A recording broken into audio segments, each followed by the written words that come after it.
All right. I'll stop that right there. Perfect. You ready to go? Yeah, I'm straight. All right, perfect.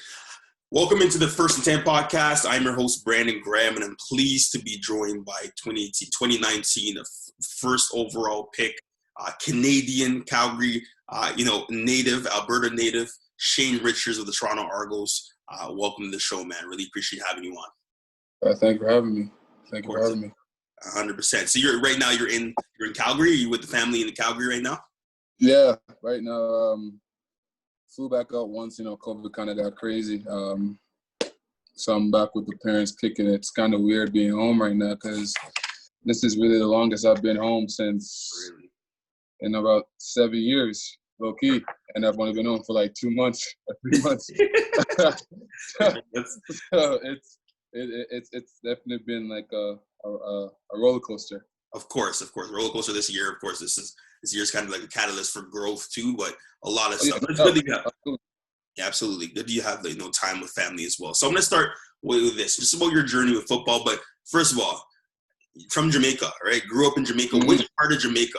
Mm-hmm. Born and raised. Born and raised. Yeah, so I was born in St. Andrew's Hospital in Kingston. Okay. I lived in St. Catherine. Went to school in Kingston. Okay. My pops was a detective with the fraud squad for shoot. Man, years. Like it was so long, bro. Like I kid you not, check this out. It was so long. He was ready to retire when we moved. Wow. Like he was like a year or two away from retirement when we moved. Right? Wow. So take that in, right? Mm-hmm. So that's we were there for around 12 years. We left when I was 12. Moved to Alberta. Mm-hmm. Definitely a different change. It's a big change. Big change.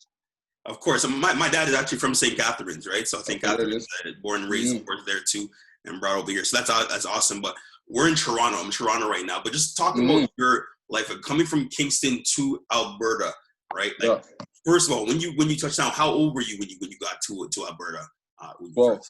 12 years old. My goodness. Yeah. So just adjusting to everything there, you see more like so you first. Yeah. I'm at a different stage because like I'm pretty much like going like hitting puberty, like going through puberty, and it's like like everything switched up on me. The whole dynamic of how people like talk and like so it was it's like it's really hard to explain, man, because and also dealing with like how strong my accent was coming from.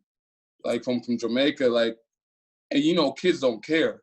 Of course, they don't care, man. Trust me. They do not care. They'll hit you, huh? What'd you say? I can't understand you, man. So yeah, I got caught with it was definitely a different, interesting time, I'll say. For sure, and especially going to Calgary because like in Toronto, like it's a really diverse. Exactly. Area. You're going to Calgary, Alberta, right? And Zippo.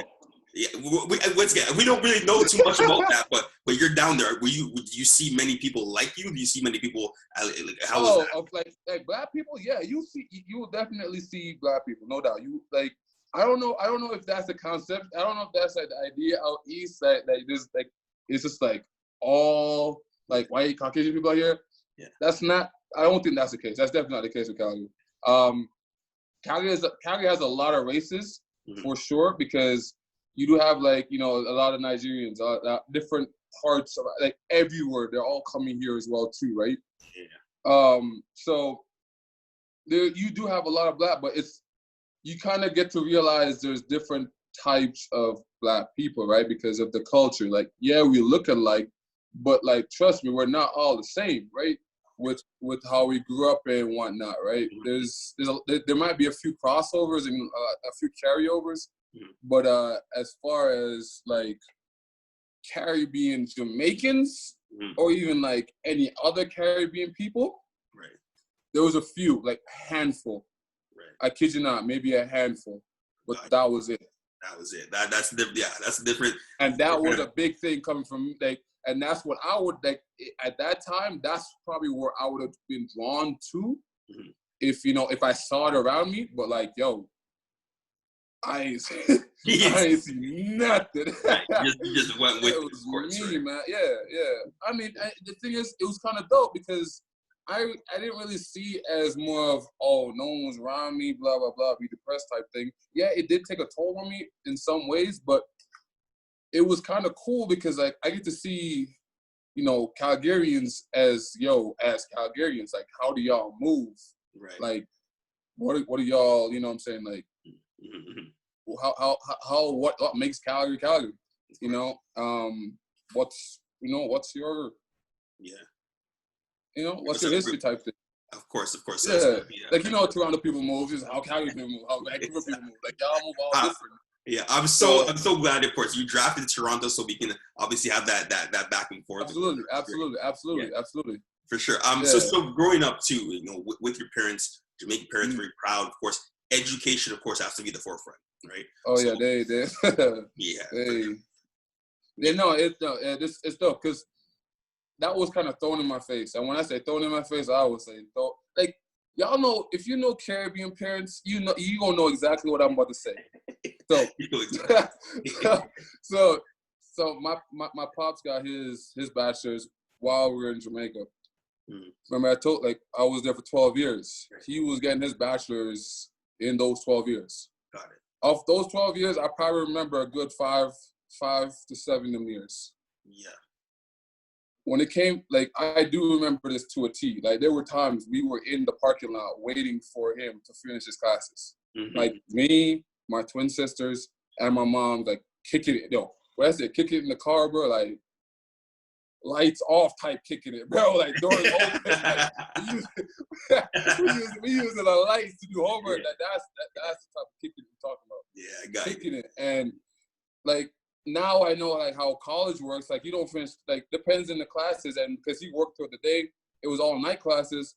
Right. You know, he ain't getting done till like 1 a.m. type thing, right? Yeah. So that's when we pushed from UE, University of West Indies. And I think my geography is all messed up with the country because, I mean, it's been a minute since I looked at the map. Everywhere. Too crazy. But I'm pretty sure, like, UE is almost on the other side. Not other side, but, like, it's a little bit further off from where we live, from Catherine. It's some part of Kingston, but it's on the further side, right? So, like, we ain't, like, it was a mission to get back to the crib. And like I said, we all young kids and whatnot. Y'all shout out to moms and the parents for sure. But like, no doubt it was a headache back there because we fought. And we fought. Like, of course, siblings are gonna fight. Everything's gonna happen, right? Especially with your parents as well too. And I know that drive from St. Catharines to Kingston is something. Cause I remember doing that. Oh yeah, we left. We left the crib. We left the crib at 5 a.m. Oh, like, Jesus, yeah. That's when we left the crib. Like, because that's to beat traffic. And we went to our school, Michael Practicing Primary. It was a teachers. It is a teachers college. Right. So like we got there early, and school here, like school in Jamaica, is not like school in Canada. Oh, it's not. No People don't realize that school in Jamaica is like the military, bro. Right. Yeah. And I can really say that with the fact because I went to a military school in Mexico. I'll get to that. Yeah, I can tell you that with the fact it is like going to a military school because like you go and you in uniform. You have to be in uniform. Everyone, male and female. If your uniform messy, trust you getting slapped for that. Right. If your uniform, if it's not right, trust you getting a slap for that. If you're late, the ruler, no. Oh yeah, 100%. Oh. What they did, they had the 2 thick rulers and they taped it together, and then they put it together, and then they taped that together. No. Oh yeah, bro. Oh yeah. I thought it was different because you're born in ¡95, so I'm thinking like this. Yeah, I'm a '95 baby. Yeah, so I'm thinking this is like long gone because I remember my dad. No sir. This is 20 years ago, bro. This was right around the corner. Right around the corner. Holy. All right. So, anyways, getting back to like your football journey, like what you in Jamaica, of course, coming to Calgary now. Was it one of those things that probably at Crescent Heights where the Coach Ward kind of come up to you and just be like, "Hey, you want to play football?" Like how did that happen? Where did they play football? It's funny. This story is always hilarious to me. Like whenever I say it, I think about how football started for me. it's always the funniest thing. Right. So like when I didn't even know about football until I got to high school. Like on that point, like I really didn't know. Like I had no clue what football was. Like I didn't know what Madden was. I didn't know what the NFL was. I didn't know what the CFL was. I ain't know zippo about football. I ain't nothing. Right? So going into high school, I started playing basketball. I was a basketball player first, right? Yeah. So I was playing basketball at my junior high, SJAM. Was it SJAM? I think it was SJAM. And so like we ran the court. Like my basketball team in SJAM. No, it was my grade 12, my grade 10, grade 9 year. Right. That year, like we ran the court in ball. Everybody there, like we in grade 9. Everybody on that team was sitting at least 5'10", 5'11". Of course, a big. You were probably 6'5", 6'5" back then. Huh? You're probably 6'5" back then. 6'5". No. I left junior high at like 6'2". Oh wow. Okay, got it. I left 6'1", 6'2". I left junior high, and like, bro, like literally 80% of the team is over 6 foot. Yeah. You're not. So I'm talking, we run in the court. But the thing is, like I said, I ain't played sport. That was the first time ever playing sports for me. So like my conditioning, trash. When I say trash, I'm running one gasser and I'm not even finished. People are finishing, I'm not even halfway done, son. I didn't have basketball shoes. Like I had one pair of kicks, and it was one pair of kicks, and that's what we ran with. You feel me? That's what I did everything with. It was what it was, right? So I went into high school thinking, yo, I was that dude. I don't know what made me think I was that dude, because I wasn't that great, but like I was like, yo, I'm that dude, right? Because I was bigger than everyone. It was what it was. My ego kind of took over. And I remember we got a letter in the everybody gets this letter. We get a letter at the crib. It's a welcome letter from Crescent. Now in the welcome letter, there's a letter in it from the football coach, Ward. The letter says, yo, Shane, we really want you to come play for the team. We really blah, blah, blah. And I'm like, okay, let's go. Yo, I walk in this joker, feeling good. Man, we get down to the locker room, and, everybody got the letter. Ooh. So you're like, I ain't special.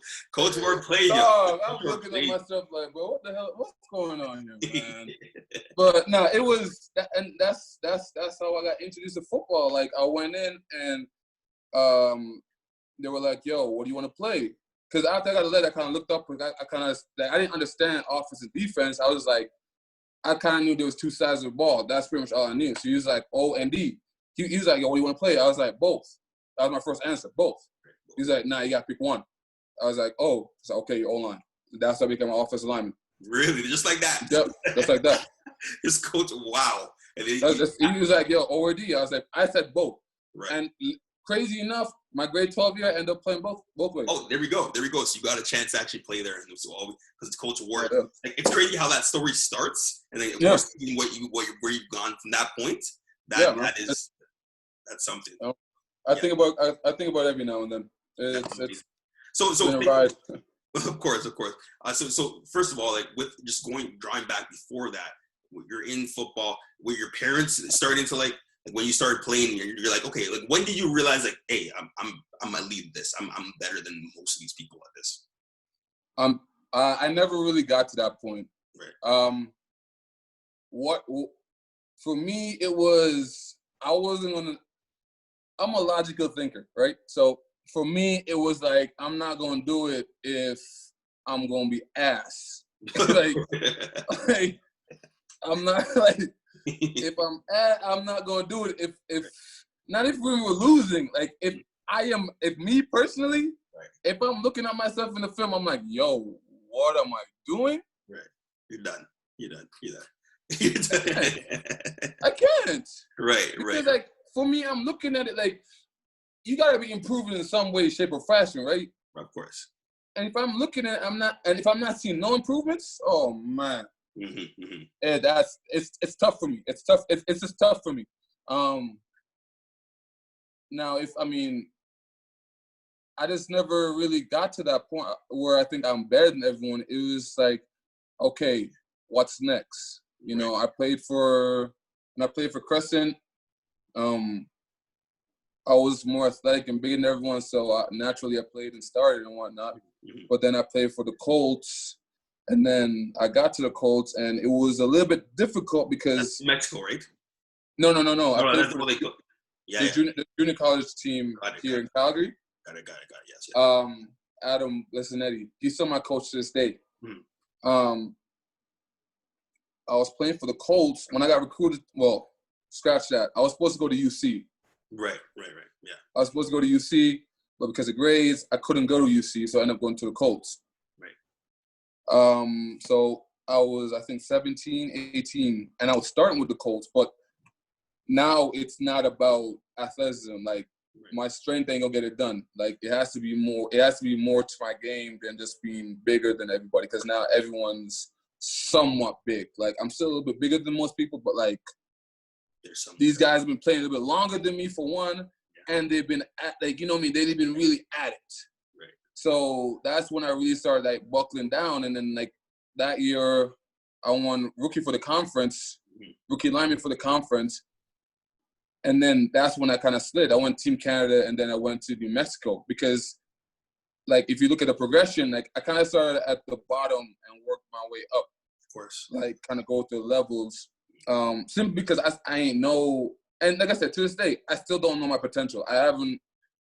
You haven't scratched? Like, me personally, I don't think so. But, you know, there's a lot of people that finish the game without scratching their potential. So, like, I can't look at my potential and say, yo, I should be there. So it's, for me, it's like I'm trying to live up to that potential in my head and see how that comes out. If I get there is another story, but that's where I'm aiming. You feel me? That's my direction. That's what I'm trying to push towards. So that's where I'm trying. That's where I'm at when it comes to like me being better than people. Like I don't think I have that ego because I don't know myself. Because I've been only playing this game for not even 10 years. Like, yeah, exactly. Not even 10 years. You're still not even 10 years. Yeah, exactly. And you're there, so right? For me to say that, yo, I should be here, it's nonsense. Right, 100%. Like logically, to me, it's nonsense. It's 100%. So yeah, that's where I'm at with that. So no, I totally understand that. That makes total sense, and that's where you kind of have to be, like your mentality going through it all. Like you're never satisfied, and you are your harshest critic. Right? It goes back to the man in the mirror type of thing. course. It's a man in the mirror type mentality, I guess. And now you mentioned, of course, you went to the Colts, played with the Colts, and then went down to New Mexico Military Institute to play football, of course, there in JUCO, right? Yeah. And of course, you have, of course, Joe Faulkner, Coach Joe down there, just going to that school and, doing all of that, like transitioning now from Jamaica, Calgary, and going to the States. Everywhere, man. Yeah, you're everywhere, man. Everywhere, man. You've been everywhere, man. Seriously, like going to the States, you see like this. I know Calgary football is something else. I know Calgary football is very, very. They're very dedicated out west. Like you guys are very dedicated to the craft. UC is really good. Like the high school fight, it's really kind of. There's a lot of competition there. Going down to the States now, do you find like, hey, this is the opportunity I had to make? Like how was that transition for you, especially leaving your family as well too? It was business. Like it wasn't off rip. Like I said, like my mentality off rip was I didn't know where my potential was, and that's what I was trying to figure out, right? So in order to do that, I have to play the next and the next and the next. So when I was playing for the Colts and I did that, and I was okay. I wanted to say I was good. I was okay. Actually, I was trash. Really? Looking back at the film, I was trash. But going from there and then playing for Team Canada, we went down to Texas. And then that's when I was like, yo, that was my first real experience with American football, right? A lot faster. But man, this shit's fun. But football is fun altogether, but like it's because the speed is that much faster. I don't know, something about that I kind of liked. And it kind of pushed you really and truly, because it pushed your ability to get your feet set, get your hand placement, get your eyes, and seeing all of the stuff in like 2.5 seconds. Oh my goodness, yes. All that Or footwork, everything. Yeah. All this got to be done within a couple of seconds, right? So like it kind of pushed you in that level, right? And for me, it was like after I felt that, I was like, yo, that's the next move. Mm-hmm. And I kid you not, after that first game, I must have sent out 1,500 messages.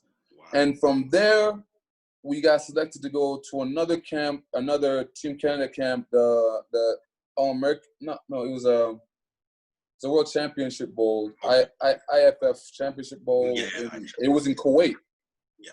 And then we had our training camp in Italy. Oh, yes. So we had training camp in Italy, and that was dope. Yo, I kid you not, probably one of my dopest, crazy experience. You know what's crazy? Like Shamad, yourself, Chris Robinson, these former, these not even former, these CFL players, these Canadians say the exact same thing about the World Championship and how going overseas, amazing, right? Dope experience. Mm-hmm. But they do I don't think they do a good enough job of putting out there, because like they have U16 teams, U15, and nobody knows. No one knows. That's the thing. No exposure. So, but like that's bro. Like that's a whole different conversation. I'm not even trying to jump into. Let's not even get into that. Yeah, for sure. I'm not trying to jump into that. Yeah, for sure. But but when I was there, like competing against all these top Canadian prospects around the country, kind of pushed my level. I was like, okay, I kind of saw what I need to work on, and then from there, I knew. I just knew myself I couldn't stay in Canada and get the same type of production I needed, so I had to slide. Right. And so, like I said, once I left the Texas Bowl the Texas game, but I came back home and I'll be sitting here just sending out emails. Mm-hmm. And I would send emails to everybody and anybody. If you had a football picture in your Facebook account, you got an email. And I went through your friends list, and if I saw anybody with a football relation, you got an email. And that's how I work. And I just find myself in a rabbit hole that I'm trying to dig myself into, just to find people that know anything about football, because I ain't know nothing. No. Right? And that's kind of how I went from. And then when I was over there in Kuwait, that's when I got my offer from NIMI, because I was originally supposed to go to Eastern Michigan on a partial scholarship. Mm-hmm. Like I kid you not, I was ready to sign that joker. Like I had that basically signed. Right. I just ain't faxed it. Yeah. I'm dead ass. I had it signed in my hotel room, bro, and I was looking at it, bro. I was like, damn. That's ended.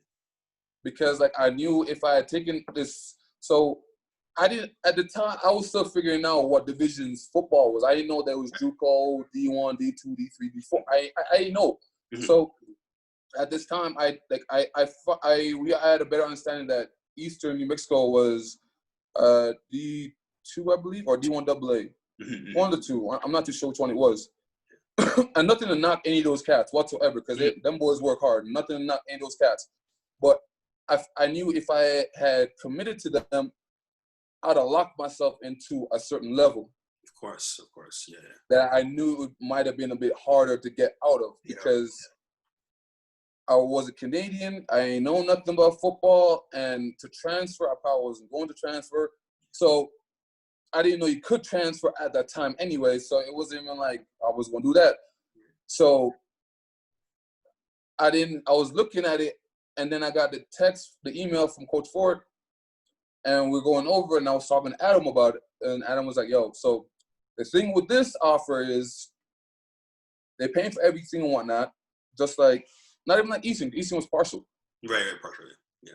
So NIMI was paying for everything. And I was like, yo, that's dope, because like, obviously immigrant parents, like family, we ain't got cheese like that, and 2 younger sisters, right? Mm-hmm. So they're paying for everything. That was a plus offer. Mm-hmm. And another thing is, if you do well here, you get to go anywhere you want. Yes, and you get a choice. Yes. I have options from here. Right. Now the downside is you wasn't that smart in school, Shay. So if you don't do if you're not doing good here, it's over. Oh, okay, got it. Yeah. You feel me? So better yourself. I'd have to come back, and then I'd have to fall back on my grades from high school, and I don't know. And we already know that wasn't gonna hold up. So back against the wall was like beyond back against the wall. Right. So it was way past that. So, but the thing is, there was two upsides that I seen. Right. For one, I have options. I could always end up going back to that. I could always end up right. But what if I'm better? Exactly. You can, and you did. You did. You did. Right. So, so that was. Oh, that was my thought process was that. I was like, what if I'm better, right? If I am better than that level, I'm trapping myself in that box. But if I'm not, with this option, I could do whatever I feel like. Yeah. You feel me? And worst come scenario is I play down there and say I don't get offers, right? But at least I'll come back. But I'll be graduating I'd already have my associates. I'll be halfway done my degree. Exactly. Right? So, right? So I was like, yo, it made no sense. It made no sense to rock it with Eastern. So I just kind of was like, yo. And I kid you not, I signed the offer, we faxed it off. And I kid you not, the day I came back, I was gone from Calgary within 5 days. Ooh, right down in New Mexico. Wow.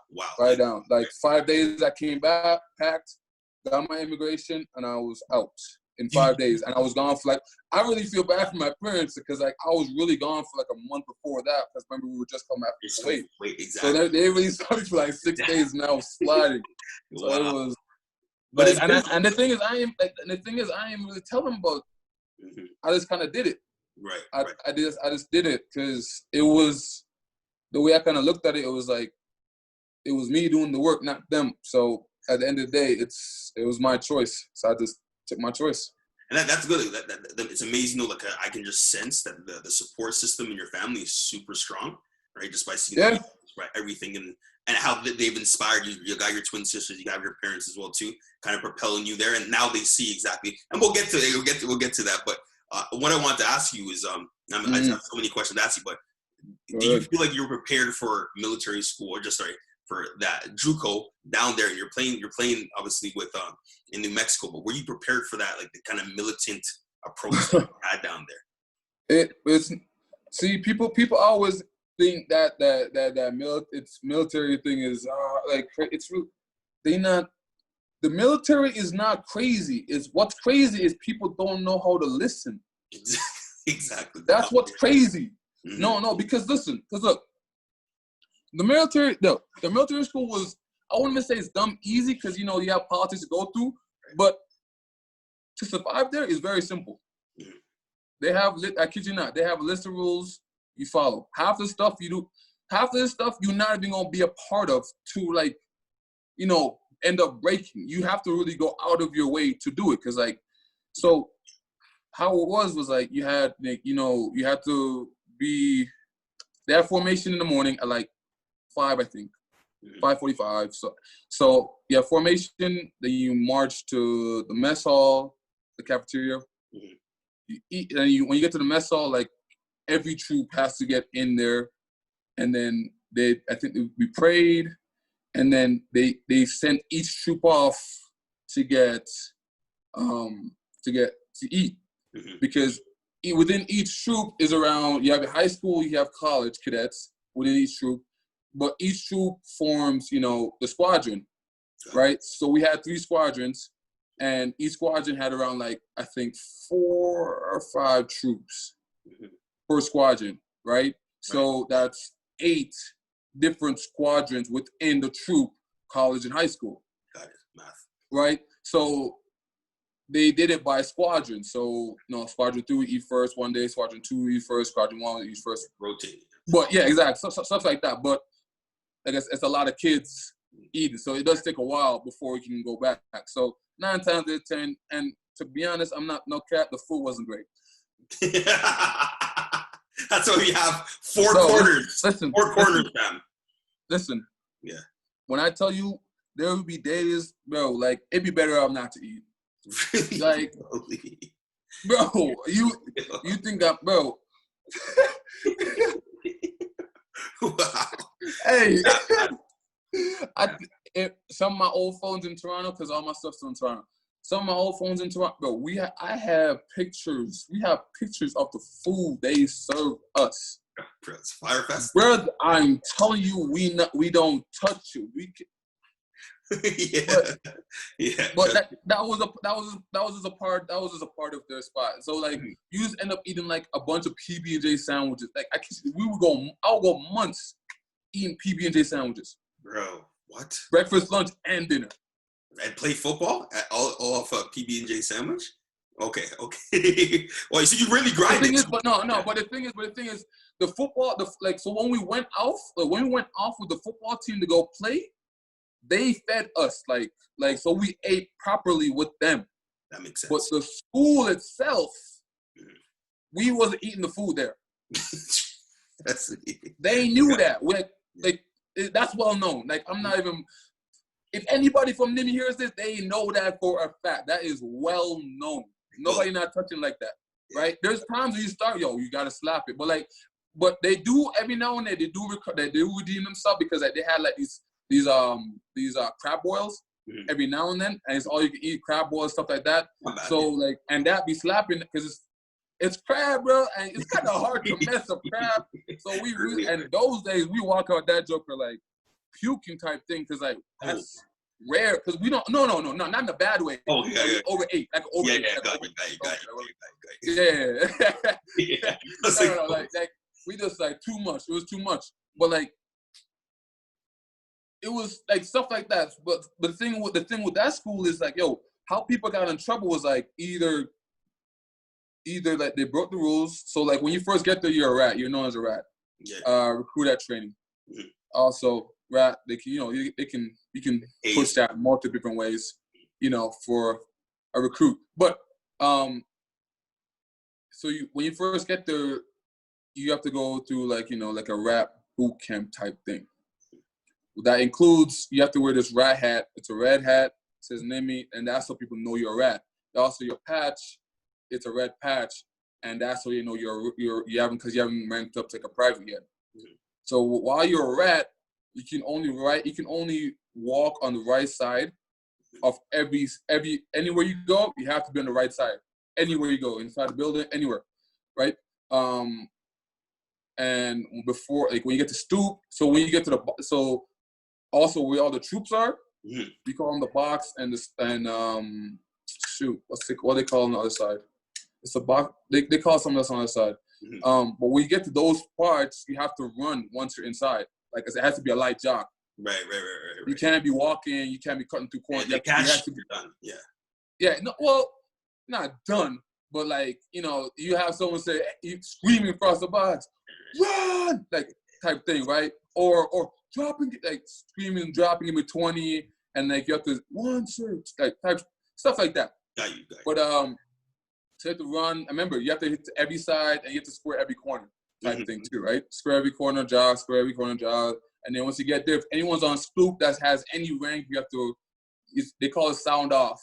Mm-hmm. So you get to it says I cadet, blah blah blah. Request permission to rest. I cadet, blah blah blah. Request permission to go to my room, go to my rat hole, type thing, right?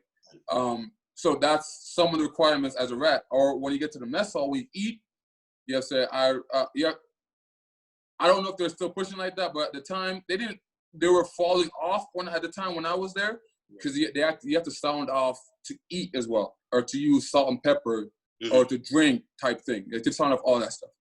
Right, so I guess that's a lot. That's a lot. A lot of sound off. That's a sound off. For real. Yeah. So what's the sound off?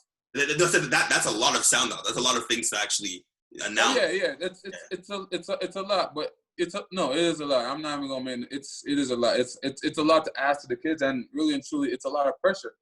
Right. Because you go from that to playing football, and sometimes the cadet world and the military world don't really merge too crazy because of the time, and because some of the cadets there are in ROTC. So some of the cadets there are doing like military stuff and they are doing military training, stuff like that. But all the other cadets aren't. Okay, got it. Okay. So it is a boarding school, right? And there are like literal civilians that go to this boarding school, you know what I'm saying, to go to school here and then go off, right? And there's people that are in the ROTC that come here to go to other service academies like, you know, Naval Academy and West Point and stuff like that, right? So, or where our timetables will merge is like, when we get off practice, because like there's times we couldn't get off practice and shower and get to formation. Wow. Okay, got it. Because so we had to get and not even shower or go straight to formation. Okay, got it. Wow. You know, or I had to go straight from practice straight to the mess hall, because formation is already going off. Right. So like once it's already going off, like we're not gonna jump in the back. We're not gonna do it. We're just gonna walk straight, because literally everyone in the school is at formation. Wow. Everybody at the school is at formation. Cannot miss that. Okay, got you. Yeah. So we just kind of walk through the sides and whatnot and get around. But like again, we're not even we coming straight from practice, right? So it becomes like a push and pull, because it's like do we follow the core cadets or we like it's a little push and pull. So I don't know. Yeah. So that's the most in depth, because I've spoken to a few people that went to these military schools, of course, in JUCO. That's the most in-depth information I've had when it comes to everything. But going from there now, go ahead. No, I mean, no. What was a question? Like, I was just gonna ask, like, with that being said, and the time you're there, of course, with Coach Fort, like, what lessons did you learn? Like, there was a discipline? Was it more determined? Like, what did you take away the most from that experience? It's actually a lot, because, like I said, most of it, like, the military thing wasn't too crazy for me, because, like I said, going to school in Jamaica is like going to a military school. Right. Like, I kid you not, right? So I kind of find correlation between those two. So that's kind of where I put my head at. That's where I put my head space at. Okay, bet. Like, I'm just back out going to school in Jamaica. That just treat the same way, right? But to be honest with you, I took a lot from Nimi, because like it really taught more accountability. There's a lot of accountability, because like he would punish us for stuff other cats would do, and that was the first time I was ever exposed to that. Oh, got you. Right. So there was a lot of times where they call the 300s, right? So it even makes me mad thinking about it. So Buddy had is we have bear crawls 100 yards, backward bear crawls 100 yards, and log rolls 100 yards, all back to back.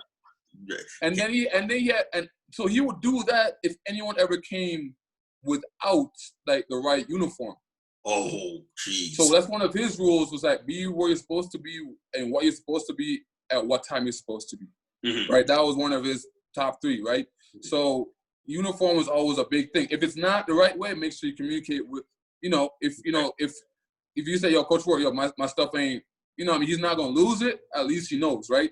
But that's different than pulling up, say, yo, you know what I'm saying? So to get cheesed, like, man, you're literally mad at your teammates for these things that happen. You can't be mad, because like you don't got time to be mad. Because you're going from that going back to the workout. So it's like you're gonna be mad at Buddy for sitting up there, but look, he's still fresh. We still gotta go lift. Yeah, you still gotta go. Like, oh man, I ain't got me personally. I ain't got no time to cheat. Like, it is what it is. Yeah. I try to get them done instead, but like it was.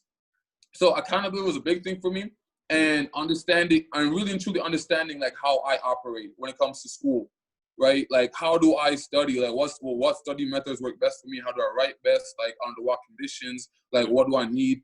Like, and because like with the core cadets, we had mandatory study hall. Yeah. So like to a point where they locked down the entire browsers, so you can't do anything else but type. And go through and check Google type thing, right? So I mean, there's ways around it. We found ways around it, but but I mean, that was the conditions that we were under. So like it was forced to for me to understand. Okay, how do I write? Like what What are my mistakes when I write? What do I need to look for? Blah, blah, blah. And that's what helped me with OSU. Because, like, when I got to OSU was a breeze. So it was crazy because, like, when I told you, I was in high school, I was, like, I ain't studied. I was going to get to that. Yeah. I did not study. I did not. I don't remember too much of it because, like, so much has happened since then. But, like, from what I do recall, I know I ain't do that much. And to be honest, I just figured out how I studied and how, like, I learned materials. And that's what kind of helped me throughout college all the way, to be honest. Because, like, especially with my degree, because I did a sociology degree. So it was more of an understanding type role, right? So I kind of played toward my strength, right? I know I don't want to be up all night doing no BS. So I was like, yeah, let me get that. And it's funny because I'm actually a teacher. I'm actually a high school teacher right now, and me too. Like, I struggled all the way up probably to like grade 10, right? So learning what I needed to course to do to get better is what I use to this day, right? So you did the same thing, and it could have been credit to how you were taught back in Calgary. No, really and truly, no doubt, because they, like I said, like, back to my pops going to school, like. You think he let that down? No, man. Trust me. Like I said, we ain't go through that for no reason. Like, you know what I'm saying? So, and then when we got up here, my mom finished up her degree when I was still in college, right? So she finished up. She finished up hers like I think 2 years before I finished mine at OSU. Wow. Okay. So yeah, it was fun. And then my sister's finishing up theirs this year, I think. This year, and actually they should be. One should be done right now. Another one should be finishing up in the end of the year. All right, God is good, man. That's great. Now, of course, transitioning to Stillwater. I remember before your commitment, you looked at Buffalo, Illinois. You went a number of different, different stomping grounds to actually do their recruiting tour. But OK State, you thought that was the best facility. Coach Gundy, everything fit. Going to Texas, of course, Oklahoma, but going there. How did you know it was an immediate fit, or immediately when you were leaving from Nimi to go there? Was that everything just fit properly? Like I said, like for me, honestly, it didn't make a difference where I went. Yeah. Mindset wise, not playing wise, not mindset wise, it didn't make a difference who I chose. It was the same thing when I left OSU to go to Toronto. It was after Nimi, I kind of knew what my strengths were. As far as playing style, so it was more of I wanted to make sure I can prove my worth to the team, you know what I mean, that they made the right decision, and towards myself, because like I said, my whole mindset from the whole like off rip was, pushing myself to the next level. So I didn't really want to go to a place where I wasn't gonna get pushed to the next level, right? So it didn't make a difference where I went because that was a mindset off rip. Right. OSU though, no, really and truly, why I went OSU. So fun fact, like, and even though I didn't get the offer, OU started recruiting me first. Wow. Okay. Before OSU did. Right. But OU never pulled the trigger on that. OSU did, right? And that's when I found out how, in high school I was, because I realized at that time, that's when I realized I had to graduate from JUCO and I wasn't eligible to play. Like I couldn't leave off rip. Right. That's when I knew, school, like I have to I have to finish this up real quick. And it wasn't like I was doing bad, but it's like, okay, I gotta really put more emphasis on. I already got the offer now. Right. Bet. I gotta go. Yeah. Exactly. Right. That's kind of where I went with that. But OSU. Really why I kind of chose OSU was like, they were my first offer, right? They were my first offer, and I don't think it was the biggest offer I got, because off the teams I had, well, I don't even know, because like Louisville was a part of that too, and like I met like Lamar Jackson, like at the time, and at the time, that coach he wanted me to play, right. But I ain't like the way he dealt with me, to be honest, because he started recruiting me from the year before and then cut off, and then like he came back up late in the recruiting season. I was like, yo, we might be coming after you in a year, blah, blah, blah. And that's pretty much because he didn't get the guy he wanted, you feel me? So it was like politics. I kind of played it because, I was like, yo, shoot, I'm going to go see what Louisville had to offer anyways. Let's see if I really, kind of mess with it. But like it was really between and I had a really good dude. Like I still mess with him to this day. Khalil that played there as well too, right? Right. So I was like, yo, I was really entertained between Louisville and OSU. I was like, yo, that's not really them. And Kentucky really ain't the best place to be like that. Like it really ain't the best place to be like that. Yeah. So I was like, you know what? I'll go to OSU. OSU is probably the best fit for me to. I wouldn't say best fit, but it's like, you know what? They're a really good team. You know what I mean? It'll push me because they play really fast. They play really fast, and it's something I haven't really been a part of. And actually, Nimi kind of played fast, but not as fast as they did, right? And I was like, yo, it's after the way Louisville did me. I didn't want to really go to Illinois because compared Illinois to OSU's taking off day anyways.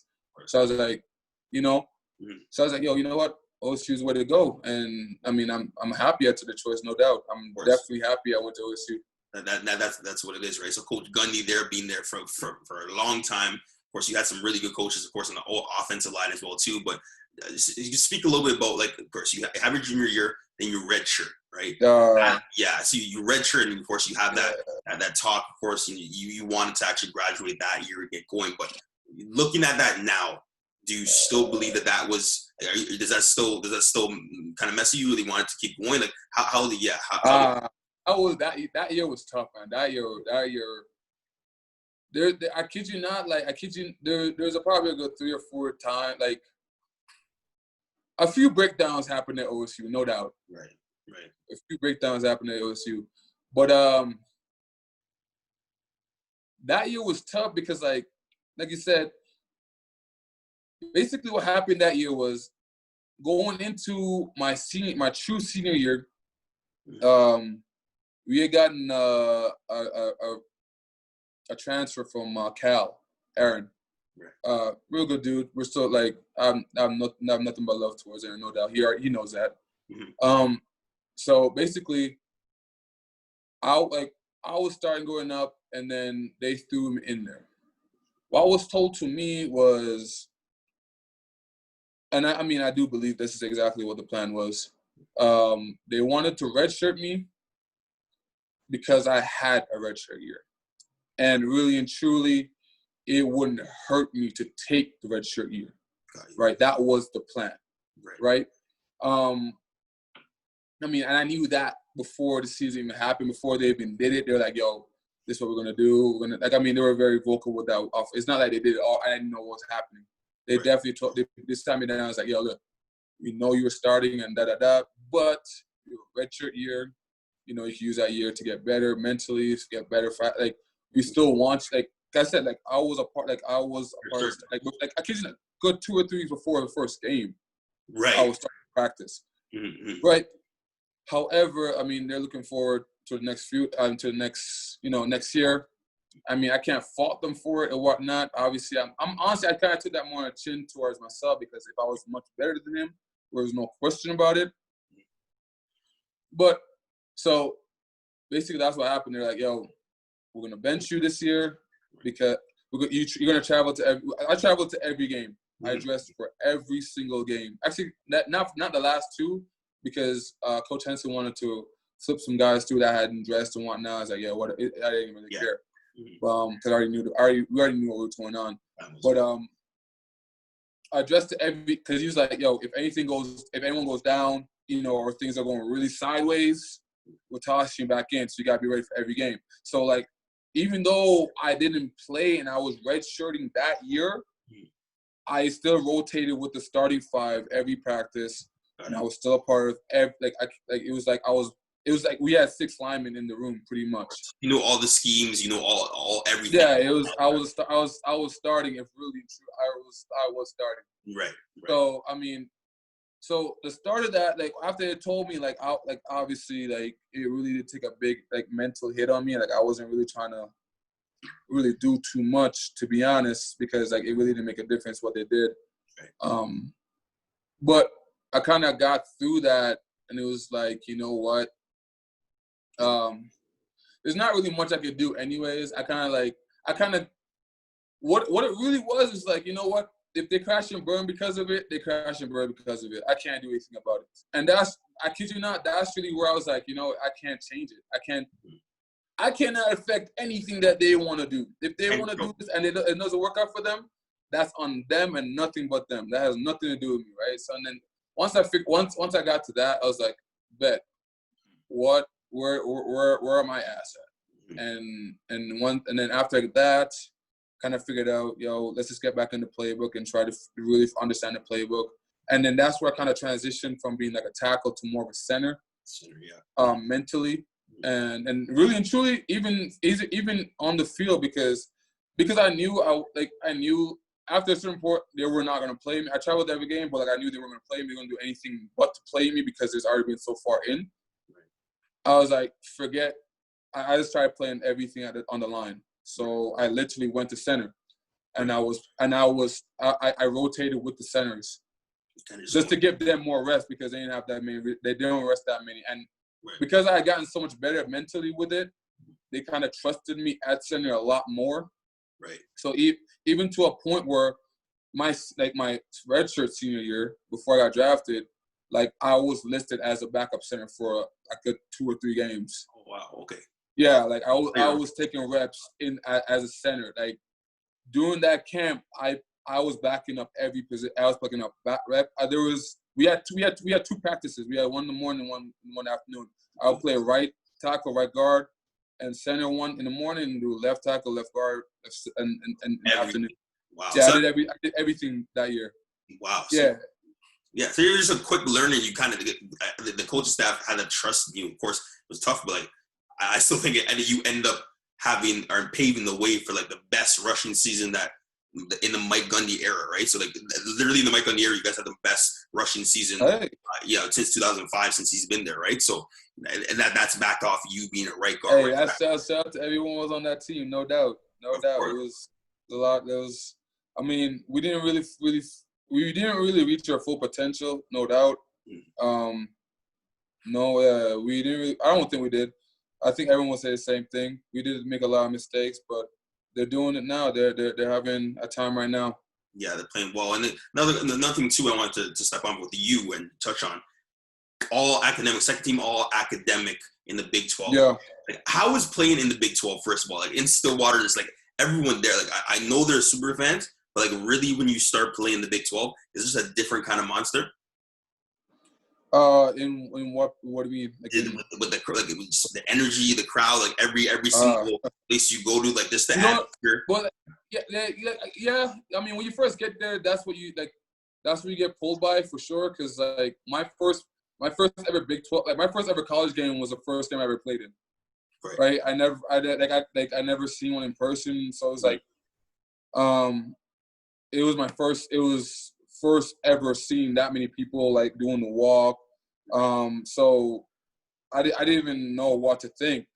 And I made a lot of mistakes that game because I was overwhelmed, no doubt. I was definitely overwhelmed. But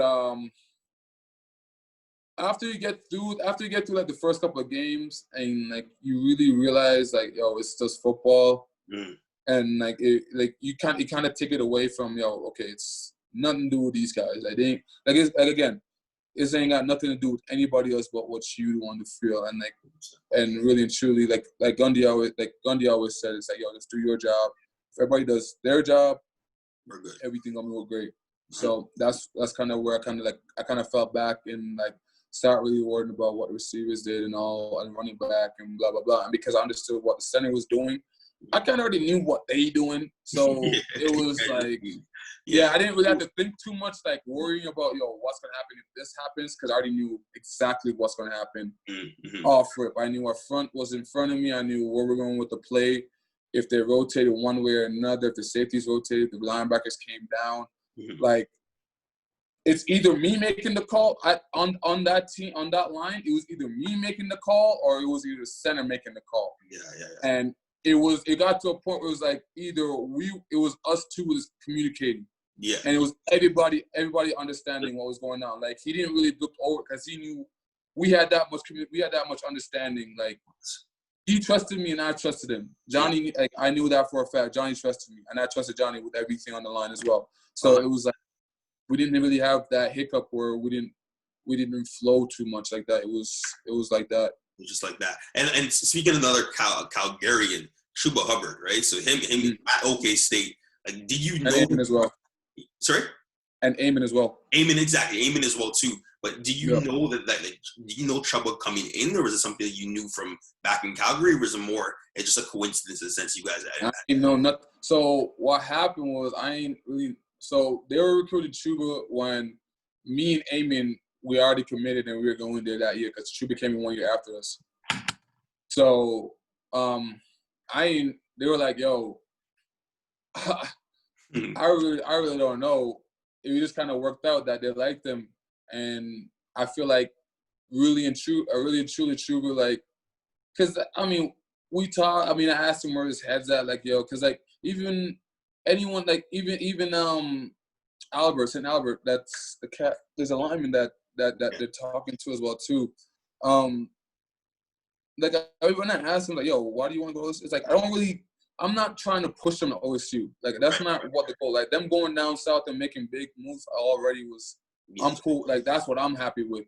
Yeah. But I asked, yo, where you want to go? Because like, and I really feel like Chuba really came because it's like, yo, he's seeing what I'm seeing as well. It's like, yo, we're really creating a pipeline here. You feel me? Like, yeah, and it's kind of dope that all three of us end up being from Alberta. Mm-hmm. You know, him being in Edmonton and Eamon going to ND, like literally 5 minutes away from me. And I played with Eamon's brother with the Colts as well. So I was already in contact with I already knew the fact. I didn't know Eamon personally, but I already knew his brother before the fact. Wow. So it was like, oh, that's crazy. And he was already, I think he was already committed before I even got there. Wow. So it was already crazy. So and we just end up being there. And yeah, man, it's and I think a pipeline is being like low-key kind of being built through here because I really believe that they're more actually a lot of NCAA is not even here. Even Ottawa is like just be more aware. Okay, like Canadian kids can actually do a little something. So exactly. You create that pipeline and it's rising hopes in a lot of these young players as well too. Because back I'm 91, we didn't really have too many guys going, but the guys that did go. When I know Eamon had a little bit of a different story because he started in Houston. I know Alex played in Houston, so he had some idea of what it was. But me personally, I ain't know nothing. Nothing. I ain't know a single thing. Like I told you, I didn't even know there was divisions in football. I literally thought there was a university and we played everybody. That's what I thought. I had no clue that there was a division. I just want everything I love.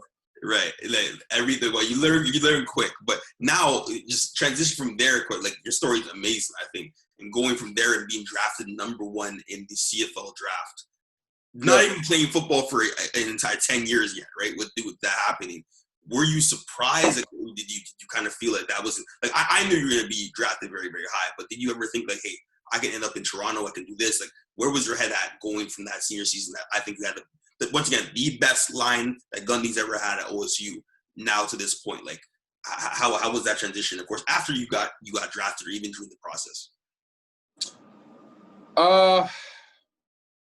Well, my draft process for me was like I said, I still kept that same mentality. Is like, okay, this is the next thing I gotta push, right?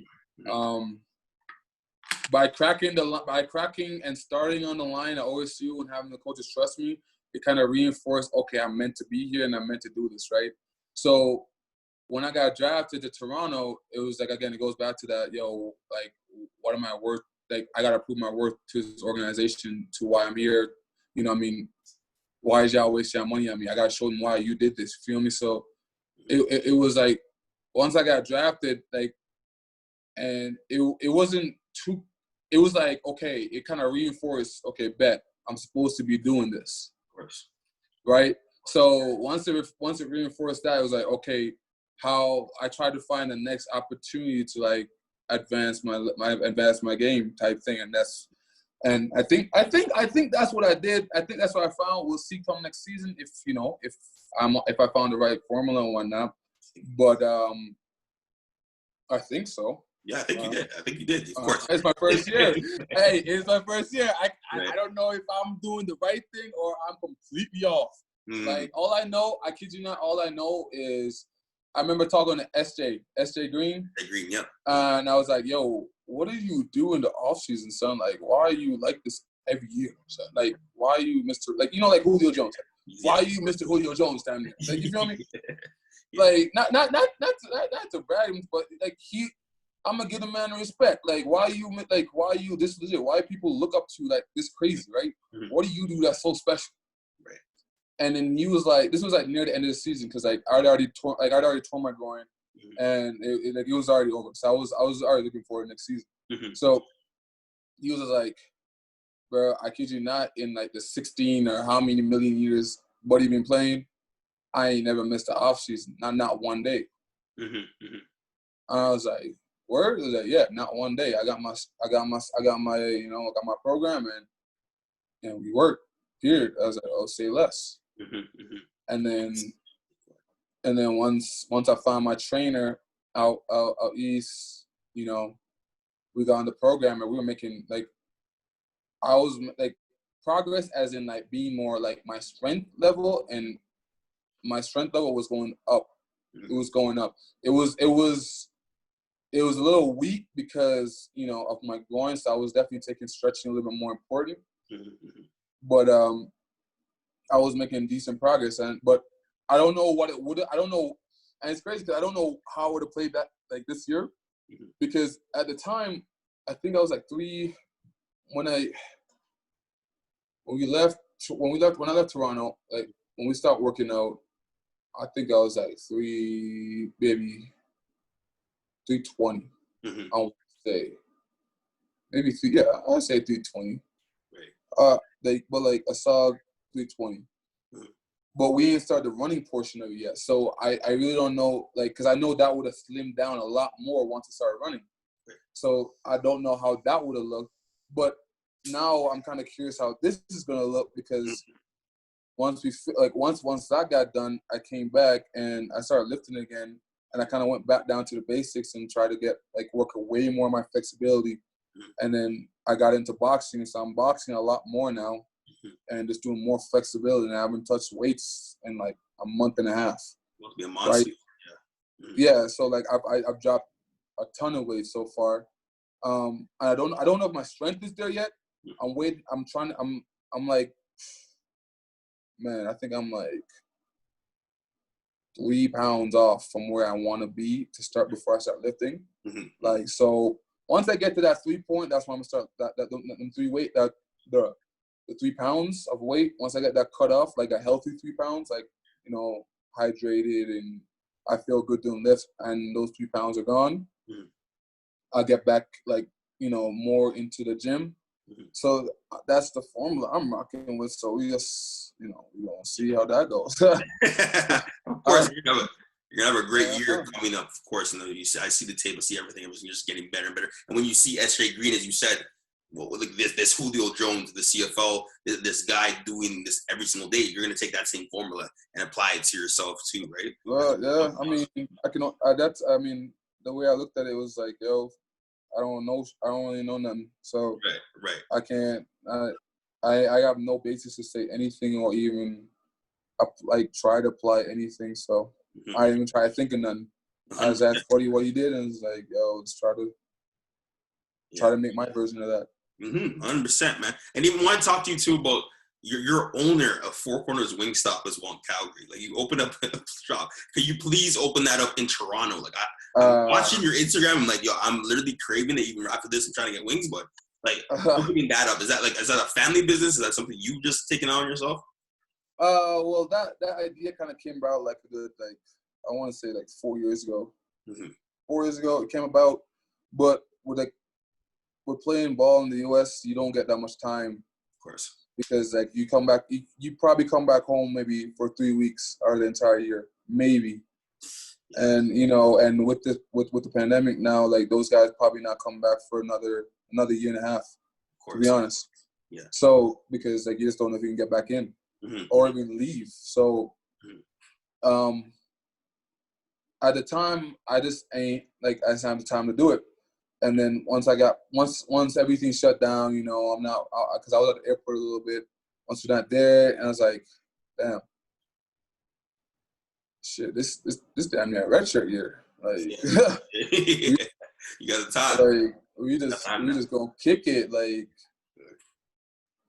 so I was like, I might as well. If y'all just gonna be, if I'm just gonna be sitting here anyways, if I'm gonna sit here anyways, for one, and for two, I looked at it as a challenge because, like, if I start it and I knock it out and I have it operational and even cash flow, like, positive before the season starts, I mean, I don't think I'm in a position where, if this thing goes under, I'm, in a awful position. Right. So I'm okay with taking that hit up front to pay someone to run it while I play ball. And then once that's done, I come back, I get my off season running, and, we go right back to building that to a place where we don't even have to look at it no more. You know what I'm saying? And then jump on something else maybe. I don't know. So it was like, man, it's either you do it or you don't. That's how I kind of look at things. Right. Like, I don't.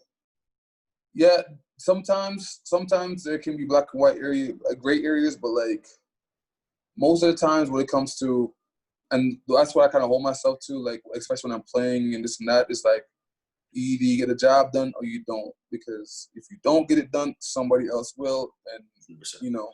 Yeah, and that's happened to me before. So it's like, I'm trying to take the same, mentality towards what I'm rocking with now. And let's see how it goes. 100%, man. That's good. Like, as young as you are too, doing this, that's building yourself for the future. You're doing things that not too many people, even older than you, are doing. So that's something to really be proud of. And I know your parents and your family are really proud of you. But I just last question I want to ask you. Just about, I saw you were out and protesting in Calgary. Of course, said Calgary came out. Yeah.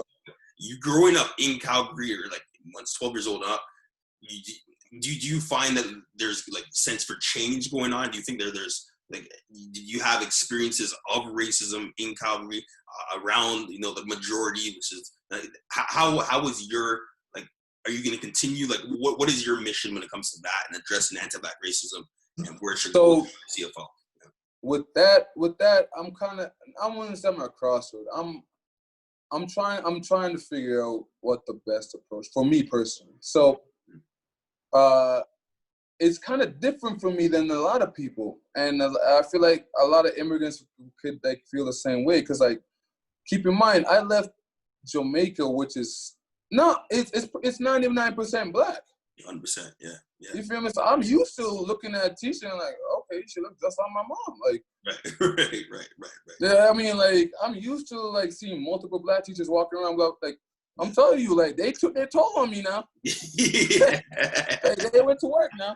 No God, they damn bitch. I'd rather tell my mom more things than tell them. Because the thing is, like, when they beat you, you're not going home to tell your parents, because they going to beat you for getting beat at home. So, like, you work, like, so that's how that dynamic kind of rock with, right? So,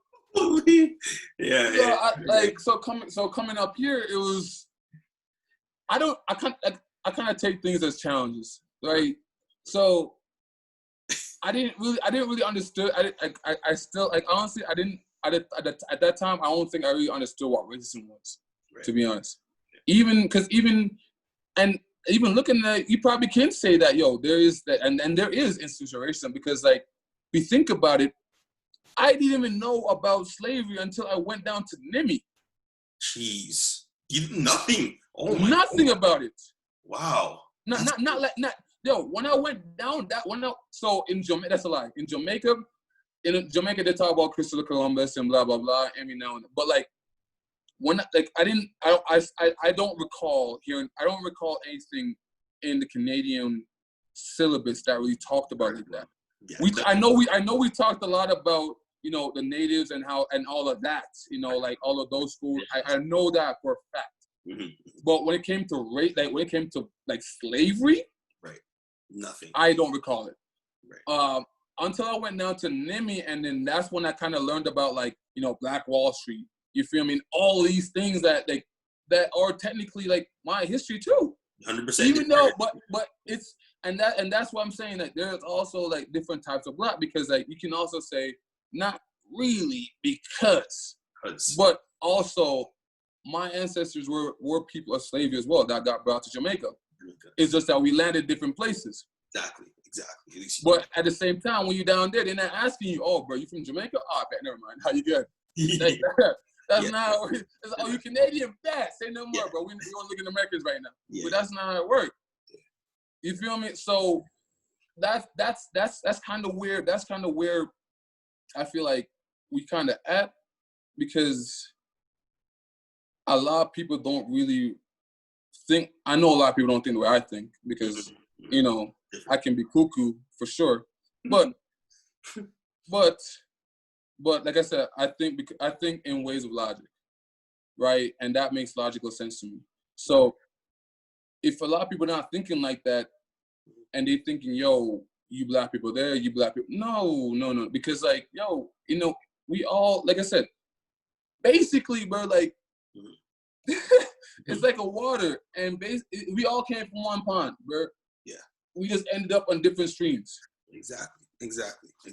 That's it. Right. So, but I don't think that philosophy is really taken as much up in Canada, simply because of how gruesome it really was in the US, and it's nowhere as close as it is in Canada. And a lot of people are like, okay, but it's not as bad.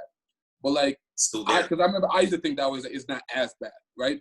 But then I was like, yo, that even as bad is not even an excuse. Trust me, man. You know what I'm saying? So that's really where I'm at. But for me to say, yo, what the answer is, Virgin, I couldn't tell you. But one thing that should happen is the education of it, because and you almost kind of see it in the US, because they don't talk about it. And even though we got the breakdown of, I got a simple breakdown of it, I know it goes way deeper than what I got to. Way deeper. I know that for a fact. Way deeper. But not even that's being taught up here. No, it's not. And once again, as a teacher too, now is a time where everyone, all these different districts, all these different boards are saying, what can we do to address this? So only now it has to be. It has to be like just like putting it in front, because like this, and if people going like, yo, we're trying to protect it, nah, just throw it out, because like when you what I really feel like is people are really taking people's options from them. Yeah. You know what I'm saying? They're like, yo, we think this is best for you. Nah, that's not your choice. Right. Yeah, exactly. That's not your choice. But exactly. I mean, it is. I mean, it is what it is. You can learn about it, but like the majority up here don't even know it's happening. It happened. Yeah. Or even the things that's happening down south. Because even when I tell my parents, they look at me like, what? Like, and even when I break down really what happened, they're like, stop. That ain't really happened. And then they see on the news. I send an article and they're shocked. Right. So like they're completely shocked. Right. Yeah. So it's like I don't know. Yeah, you don't know. You don't really know exactly where to. Yeah, trust me, man. For sure. And I think it's something, it's more like, it's not as bad down here, that's many people say, but like it's still here. There's still institutionalized racism. No, but what's crazy? Yeah. What's crazy? You almost see the same correlation between how Canada treats natives and how the US treats black. Yeah, that's a really good, yeah. It's the same correlation, because even look at that fishing. Like, I mean, honestly, I'm not even gonna cap. I don't even read too much into it. So like, right. You should listen to my words if you may. But I look at it, and I mean, you see what's really like, you see what's happening, right? And like I said, I don't read too much into it, but like, it's just a lot of ways that could be handled instead of not doing nothing. Exactly. That's all we can do, man. Just continue, just acknowledge it, and of course, educate people. That's the way it goes. Yeah, and that's kind of what I'm doing. Like when I see like crazy stuff on, I was like, you know what? I try to look like to the shallow. Like I said, I don't look too crazy into it, because And a lot of people make these arguments, well, he's this and he's that and he's that and this and that. And I know there's some, like, yo, one thing I've kind of learned a long time ago, the world is an evil place. Really? Nothing shocks me. Nothing. Mm-hmm. When people say, yo, this person did this to this child, I'm like, you know what? Yeah, that makes sense. Yeah. Yeah, that makes sense. That's what it is. It makes zero sense to me, but you know what? It's that. As Future said, it's an evil world we live in. Let's live with it. Crazy. That's what happens in the evil world, right? Yeah. So, like, I mean, I can only do so much, so I really don't look too much into it. Right. But, I mean, when I see, like, crazy, like, I seen this one video where a buddy walked into the house and was like, yo, what are you doing in here? I was like, who the hell, like, I'm like, bro, what? What? How is that happening? Bro, like, and buddy's sitting there recording and having a smooth conversation. And I'm like, come on, what? Yeah, not happening out here. But, not happening out here. Honestly, I don't think that would, I personally have not seen that happen in Canada. Not saying it doesn't happen. I don't know. I do not know. But me personally, I haven't seen that. Yeah. But, like, at the end of the day, especially with, like, you know, like, with the cops thing, like, my pops is a cop for many years, bro. Mm-hmm. Like, I know they're good cops. I know that for a fact. For sure, yeah. However, where I think people are kind of missing the point, bro, I said my dad was 2 or 3 years from retiring. I don't think he ever killed anybody. Exactly. That's what it is, right? You don't need to.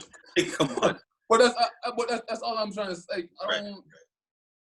Right. Like. I'm gonna. Right. So like. And even some of the things that happened, I showed him. He's like, "Yo, what?" And I know there's a lot of cops that say the same thing. Exactly. Trust me, they're good cops. Right. So, but it's really all depends on what you choose to take from the situation, and I can't tell you what to take from the situation. So I'm gonna let you sit with your opinions. You do what you need to do. I'm gonna do what I need to do. And we go. And so be it. Yeah, there we go. Shane Richards, man, really, really a pleasure to have you on, man. A great perspective on many things. I think you have a great story, and I think many people are gonna love this as well too.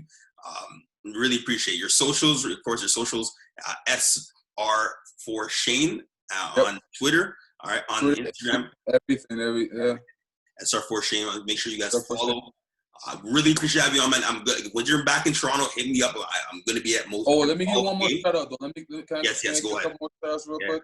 You go ahead. There's actually like a few. So, take your time.